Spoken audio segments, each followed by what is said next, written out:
ঠিক আছে? আমরা কোনো সমস্যার মধ্যে পড়ে যাচ্ছি কিনা? ঠিক আছে? কোনো বিপদগ্রস্ত হতে হতে যাচ্ছি কিনা? এগুলোও খেয়াল রাখার দরকার আছে। ঠিক আছে? তো এইজন্য আমরা আমাদের জায়গা থেকে খুব সচেতন থাকার চেষ্টা করব। কারণ সঠিক তথ্যটা আমাদের পাওয়ার অধিকার আছে। এবং সেই সঠিক তথ্যটা কেউ দিচ্ছে কিনা সেটাও আমাদের জানার অধিকার আছে। ঠিক আছে? আজকে ধরেন আমি এখানে মিটিং ধরেন আমি করতেছি। এটা আমার কোনো লাভ আছে? কোনো লাভ নেই। বা আমার কোনো লস আছে মিটিং করতেছি তাও নাই। কিন্তু কেন করতেছি? এটা আমার একটা দায়বদ্ধতা আছে।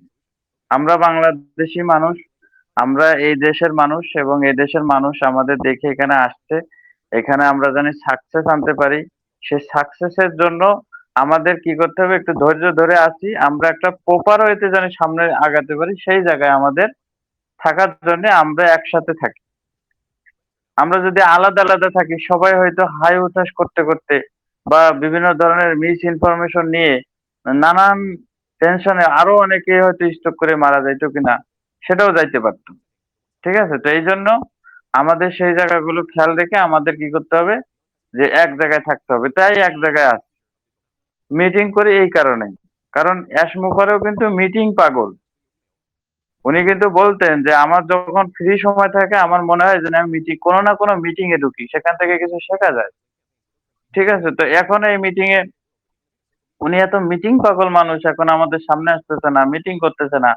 ঠিক আছে? তার তার মানে বুঝেন যে মিটিং ও আমাদের অনেক সময় অনেক ক্ষতি করে ফেলে। মিটিং মানে কি? এই যে মিটিং আমি করতেছি, অনেক কথা বলতেছি।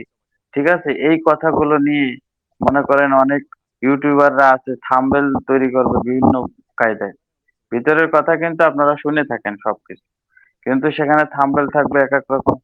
রেখে মনে করেন একটা উত্তেজনা তৈরি করবে। মানুষ যেন দেখে সেটা। ঠিক আছে? এবং সেটা যখন ইউটিউবে এভাবে ভাসতে থাকে, ছড়াইতে থাকে, তখন সেটা মানুষ অনেক সময় তাদের কাছে মনে হয় যেন এটা একটা আজগুবি জিনিস। ঠিক আছে? তারা মনে করে যে এটা আবার কখন হইলো? কি হইলো? ঠিক আছে?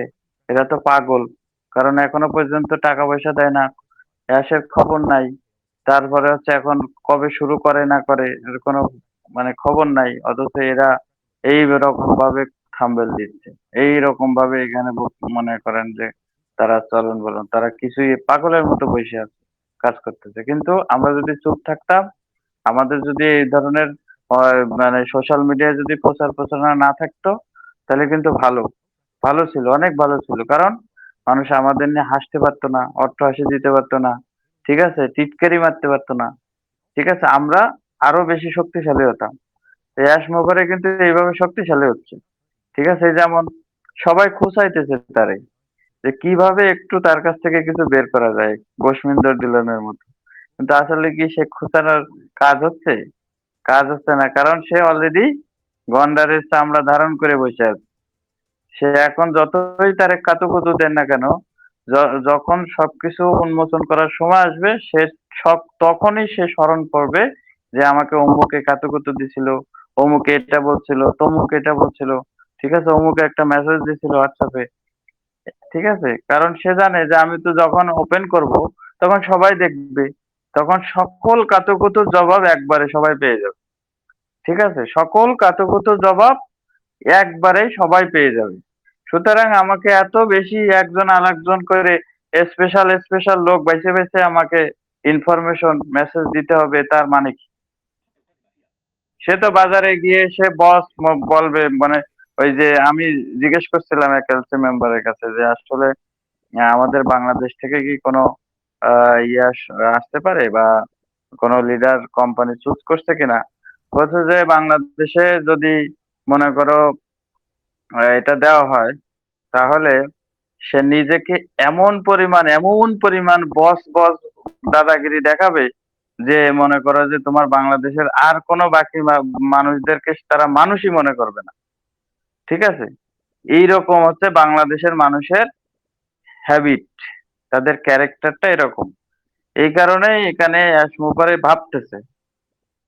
তারপরেও দেখা যাক সামনে কি হয়। আমরা তো ভালো আশা করি। ঠিক আছে? যদি আজকে মনে করেন ওই বাংলাদেশের মানে সবাই তো নেতা হতে চায়। ঠিক আছে? নেতা হতে চায় যে সবাই সেটা কিন্তু আমরা পলিটিক্যাল দিক দিয়ে চিন্তা করলেও দেখি। কারণ যদি এক এলাকায় একই মনে করেন দল, একই দলের এক এলাকায় ২টা গ্রুপ, ৩টা গ্রুপ, ৪টা গ্রুপ, ঠিক আছে? অথচ কিন্তু সবার কিন্তু ওই ম্যানিফেস্ট বা তাদের নীতি, আদর্শ সবকিছু কিন্তু এক। কিন্তু গ্রুপ হচ্ছে ৪টা। এখন এই গ্রুপের মধ্যে পদ-পদবি, চেয়ারের দৌড়। এই চেয়ারের দৌড়ের জন্য কিন্তু কি হয়? একজন আরেকজনকে কিন্তু ফালায় দেয়। ঠিক আছে? একজন আরেকজনের মাথায় কিন্তু বাড়ি দিয়ে দিচ্ছে। ঠিক আছে? সেও একটা মায়ের সন্তান, সেও কারো না কারোর বাবা, কারো না কারোর হাসব্যান্ড, কারো না কারোর আত্মীয়। ঠিক আছে? আবার আমিও কিন্তু কারো না কারো আত্মীয়। তো সেও তো প্ল্যান করতে পারে যে আমাকে ফালায় দেওয়ার। তো এইজন্য আমাদের বাংলাদেশের সংস্কৃতিটা এরকম যে আমার একজনকে ফালায় দিয়ে হইলেও আমার ওই চেয়ারে বসতে হবে। ঠিক আছে? এই যে একটা মানে এই কি কয় এটারে? আ অসু অসত্য, অশুভ প্রতিযোগিতা, অসম প্রতিযোগিতা, ন্যাক্কারজনক ঘটনা ঘটাই হইলেও আমাকে কি করতে হবে? ওই জায়গায় বসতে হবে, এইটা হতে হবে, ওইটা হতে হবে, তোরটা হইতে হবে। ঠিক আছে? এরকম মানে টেনডেন্সি আমাদের বাঙালিদের মনে খুব বেশি কাজ করে।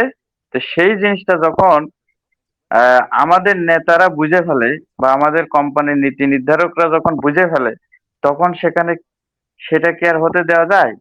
আর সেটা হলে কি আমাদের সেটা শুভ লক্ষণ? কোনদিনও না। কারণ একজনকে যদি নেতা বানায় দেওয়া হয় তাহলে সবাই তার পিছনে লাগবে। কারণ আমরা কাকড়া জাতি।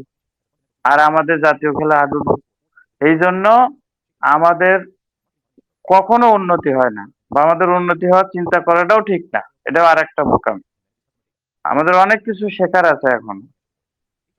তো এইজন্য আমাদের এই শিক্ষাটা যেন আমাদের মধ্যে আসে, ঠিক আছে? এইজন্য চেষ্টা করি আমরা নিজেরা। কারণ আমি যে জ্ঞান দেওয়া লোক সেটা না, আমি জ্ঞান দিতে পারবো সেটাও না। আমার মধ্যে অনেক ভুল থাকতে পারে, আমার মধ্যে ত্রুটি থাকতে পারে। এইজন্য আমিও শুনি। এখানে যত বক্তারা কথা বলেন আমি কিন্তু শুনি। বরঞ্চ আরো এটা বলার চেষ্টা করি যে আপনারা আরো বেশি বলেন। আপনারা নিজেরা এখানে কথা বলেন, আপনাদের থেকে আমার শেখার আছে। এই যে আজকে আপনারা অনেকে কথা বলছেন দেখে এখান থেকে আমি অনেক কিছু নিছি। নিয়ে আমি আমার প্ল্যানিং অনুযায়ী কথা বলছি।